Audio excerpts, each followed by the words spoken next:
Assalomu alaykum. Kuni kecha Do'ngan akademiyasida bo'lib o'tgan mock topic imtihonini SIGI variantini sizlar bilan ko'rib, tahlil qilib chiqamiz. Birinchi 51-savolni ko'rib chiqamiz. Demak, ko'rib turibsizlar, birinchi 51-savolimizda banmal ko'rinishida, ya'ni norasmiy uslubda yozilgan va biz yozadigan qovusning ichidagi javoblarimiz ham xuddi shunday banmalda, ya'ni norasmiy uslubda bo'lishi kerak. Bu birinchi qoidasi. Agarda simli dalar bilan yoki oyoqlar bilan yoki rasmiy uslubda yozilgan bo'lsa, javobingiz ham xuddi shunday bo'lishi kerak. Ya'ni biz tekshirganimizda javoblarni ko'pchilik aynan mana shunday rasmiy formada javobni yozib qo'yishgan, bu xato hisoblanadi. Sababi umumiy xatimiz norasmiy formatda, ya'ni banmal ko'rinishda yozilgan. Siz ham javobingizda banmal ko'rinishda yozishingiz kerak bo'ladi. Xo'p, endi o'qib tahlil qilib chiqamiz. Birinchi navbatda kiyokda, ya'ni mana bu qovusda birinchi qovusni topishimiz kerak bo'ladi. Xo'p. Demak, bu xat ko'rinishi, ya'ni kimdir xat yozgan. Demak, nega gpagi pumonim tege kaya heso onul to'sogani shundan tugayapti. Demak, tarjima qilamiz. Nega gpagi pumonim tege kaya heso?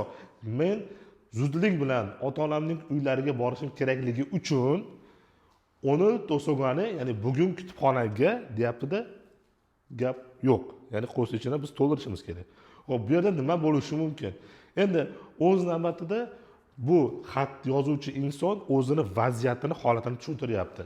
Nima deyapti? Pumonim tege kaya heso. Ya'ni bu sajon hisoblanadi, ya'ni o'zini vaziyati va sababini tushuntiryapti va onun to'sogani bugun kutubxonaga, endi ota-onasining uyiga borgandan keyin kutubxonaga bora oladimi? Bora olmaydi. Xuddi shunday javobi chiqib kelyapti. Ya'ni kutubxonaga nima qila olmas ekan? Bora olmas ekan. Bizda birinchi fe'limiz tayyor, ya'ni kada. Demak, bormoq.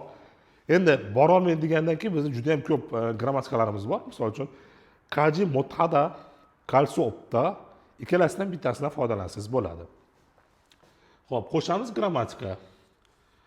Chi motadani qo'shamiz.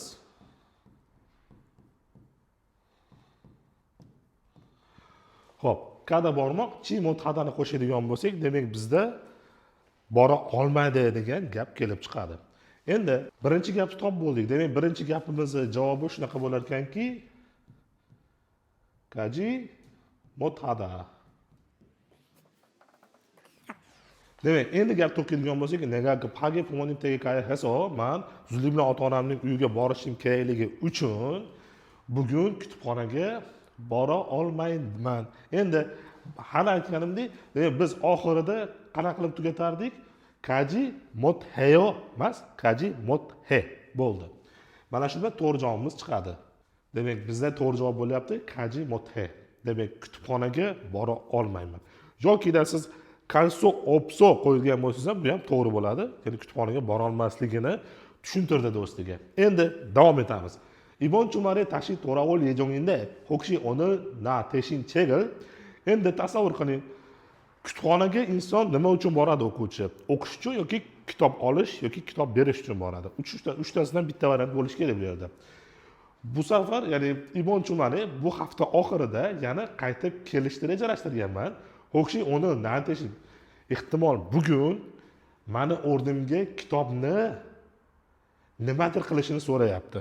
Savol formasi turibdi. Endi bizda ikkita variant qolyapti. Yo kitobni berish yoki kitobni olish. Buni topishimiz uchun undan keyingi gapni o'qishimiz kerak. Birinchisi, Peruan chegdirin ittaga tashi alochulka, ya'ni zarur kitoblarni birozdan keyin aytib beraman deyapti. Demak, bu gapdan biz topishimiz mumkinki, u kitob olmoqchi va o'rniga do'stidan iltimos qilyapti. Nima deyish mumkin? Kutubxonadan kitob olishni o'zini so'zlari bor. Misol uchun, birinchisi pillida, bu tomonga yozaylik. Pillida, ikkinchisi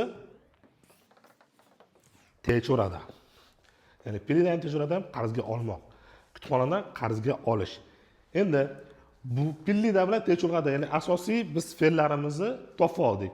Chegil pillida yoki techurada deb qo'ya olmaymiz. Endi bizga grammatika kerak bo'ladi. Olib do'stining o'zida qolmaydi. Olgandan keyin ana shu iltimos qilgan do'stiga berish kerak kitobni. Va buning uchun boshqa bir insonga biron bir ish harakat qilib berishimiz uchun bizga kerak bo'ladigan bitta grammatika bor. U ham bo'lsa a o chuda grammatikasi. Hop, endi mana shu fe'limiz bilan yo bunisi a o'chida grammatikasini qo'shamiz va endi 3-grammatikamiz kelyapti. Bu qanaqa grammatika desangiz, bu iltimos qilyapti. Hokshi degan gap bor mana bu yerda. Ehtimol kimlar iltimos qilayotgan bo'lsangiz nima deysiz? Qila olasanmi? Ilojing bormi degan ma'noda. Qila olasanmi degan grammatikamiz qaysi edi? Demak bu hal su itta, hal su opta. Endi bu yerda il su itta, il su opta grammatikasini oxirida qo'shib qo'yasiz va umumiy gapimiz chiqadi. Xo'p, umumiy gapimiz qanday desalaring, 빌려줄 수 있어요. yoki 대출 해줄 수 있어. Mana shu ikkalasidan bittasini kelib 대출 hadani ishlatamiz. Xo'p, bu yerga yozamiz bo'lmasam. Xo'p, demak 대출 hada va a o chudani qo'shamiz va oxirida il su ittani qo'shadigan bo'lsak, mana shu gapimiz kelib chiqadi. Ya'ni 대출 해줄 수 있어. Ya'ni kutubxonadan, ya'ni mening o'rnimga kitobni olib bera olasanmi yoki qarzga olib bera olasanmi degan ma'nodagi gapimiz chiqadi va bundan keyingini o'ylaydigan bo'lsak, biron chekdirin ittaga tashi alyochulki, ya'ni zaruriy kitoblarni birozdan keyin, ya'ni nomini aytib beraman senga, aytaman degan ma'noda kelyapti va bu takalki, ya'ni iltimos qilaman sendan, komovo va rahmat deb tugatyapti. Demak, birinchi gapimiz qajim o'tadi, ikkinchi gapimiz 대출 해줄 수 있다 bilan tugallanadi. Xo'p, 52-savol tahlil qilib ko'ramiz. Xo'p, o'qib ko'ramiz. Ya'ni to'ngmurun hangnomqa shinche umchigimro, ya'ni hayvonlar haqida ketyapti. Hayvonlar o'z harakatlari va tana harakatlari bilan nimalardir yozishimiz kerak bo'ladi bu yerga. 52-savolda doimo qovusni ichidagi javob qovusdan keyingi gapda chiqadi. Diqqat bilan tarjima qilib e'tibor bersalaring, qovusdan keyingi gapdan qovusni ichidagi gapni topishimiz mumkin bo'ladi. Xo'p, o'qib ko'ramiz. 예를 들어 개가 꼬리를 힘차게 흔드는 것은 기쁜 감정을 보여주는 행동의 한 예이다. ya'ni 개가, ya'ni küçük it yoki dumini 힘차게 흔드는, ya'ni qimirlatishi bilan juda ham xursandligini, ya'ni xursand hissiyotlarini ko'rsatib beradigan, ya'ni harakatini bitta misol tariqasida olishimiz mumkin. Sodda qilib aytadigan bo'lsak, kuchuklar dumini kelsa, demak ular xursand kayfiyatda bo'lishadi. Demak, mana bu yerda bizga kamjong degan gapni oladigan bo'lsak, xo'p, mana bu kamjong so'zidan kelib chiqadiki, demak, hayvonlar o'z harakatlari va tana harakatlari bilan o'z nimalarini, demak, hissiyotlarini nima qilar ekan? Poyojuda qilar ekan yoki-da ifodalar ekan.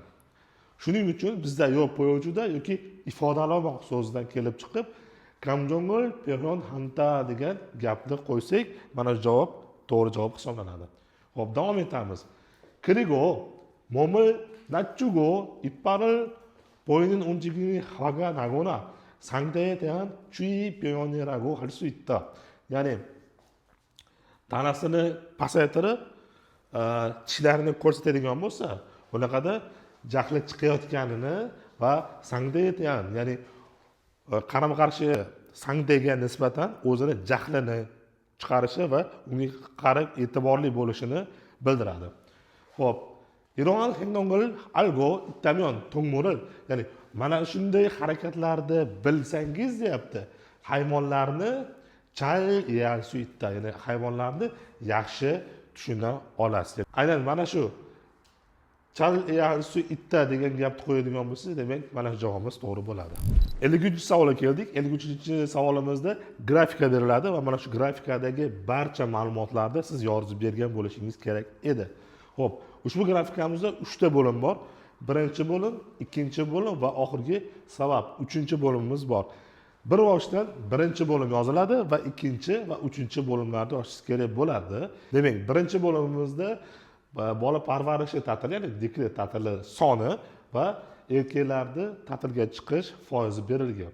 Xo'p, mana bu yerda ikkita miqdor berilyapti. Ya'ni birinchisi to'g'ri chiziqlik va mana bu rangda berilgan miqdorlar. Demak, birinchi kul rangda berilgan miqdor cho'nchi barchasi, ikkinchisi chiziqdagisi esa namsong hyuchikcha piyol, ya'ni erkaklarda o'sha ta'tilga chiqishini me'yori, ya'ni foizi.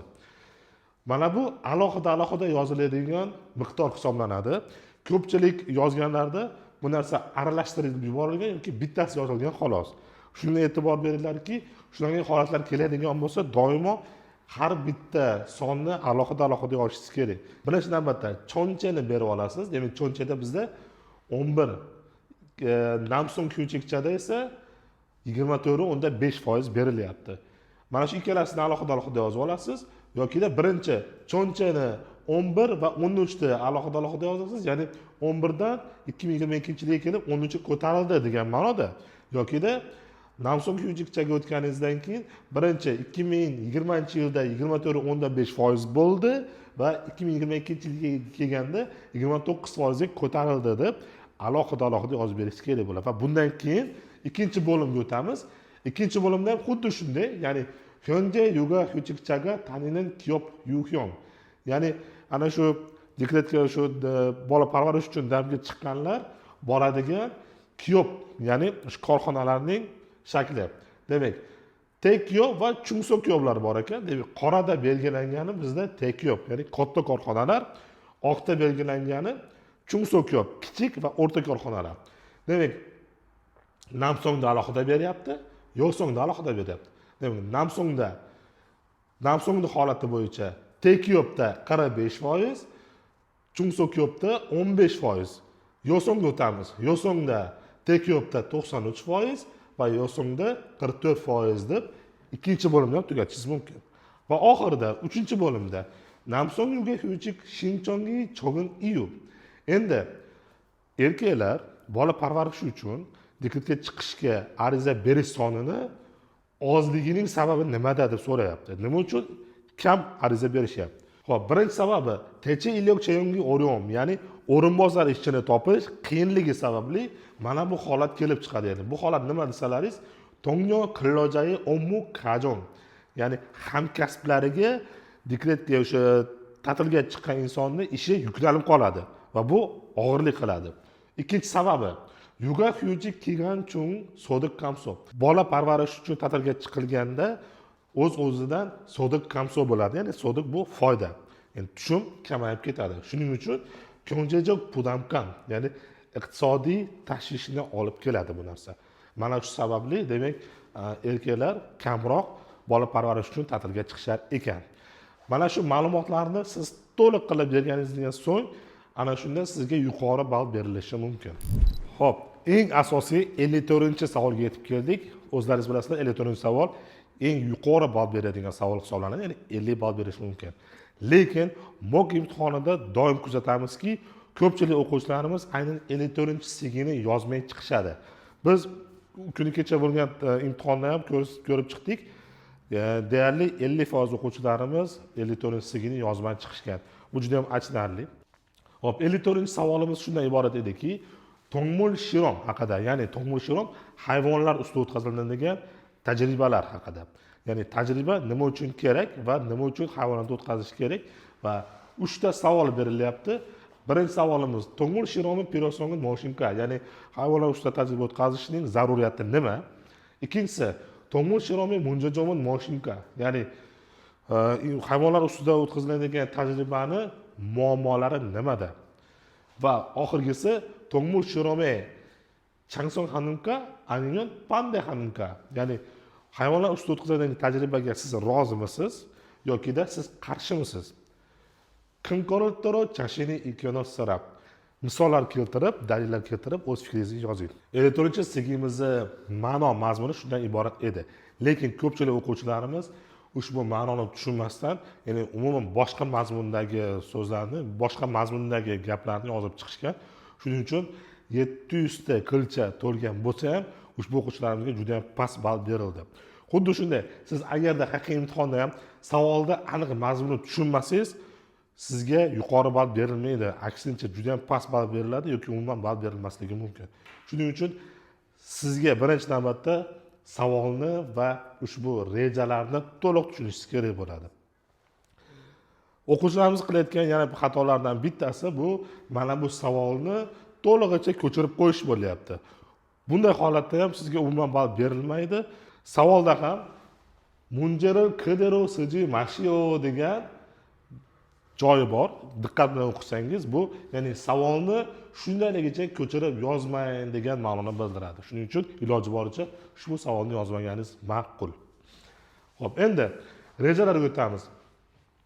Editor sigida asosiy qiladigan ishi shuki, har bir berilayotgan rejalarni